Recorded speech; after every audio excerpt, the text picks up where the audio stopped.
सुनीलने अनिलकडून 3 वर्ष वापरलेले एक जुने यंत्र 7,29,000 रुपयास विकत घेतले.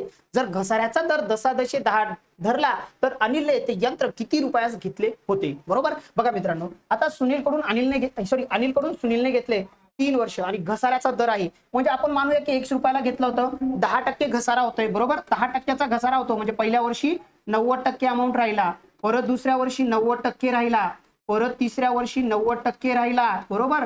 तर मग त्याने ते कितीला घेतलं, 7,29,000 घेतलेलं आहे. ओके. तर मग आता ती किंमत काढा. बघा कशी, हे तर झाली मांडणी. मग आता बघा मित्रांनो, सरळ सरळ सोडवायचं कसं बघा.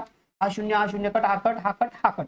ओके. 9 गुणिला 9 गुणिला 9 म्हणजे 729. 10 गुणिले 10 गुणिले 10 म्हणजे मित्रांनो 1000. बरोबर. यांना पाठवा तिकडे. x बरोबर किती, 729 ते 3 शून्य आणि गुणिला हा 100, हा भाग सॉरी 1000 हा भागणारा. ओके. आणि हा इकडे 729. हा एक 1000 गुणिला 1000 म्हणजे किती मित्रांनो, सरळ सरळ बघा किती, तर हे 6 शून्य. ओके. म्हणजे सरळ सरळ 10 लाख. ओके. तर आन्सर आहे ऑप्शन नंबर बी.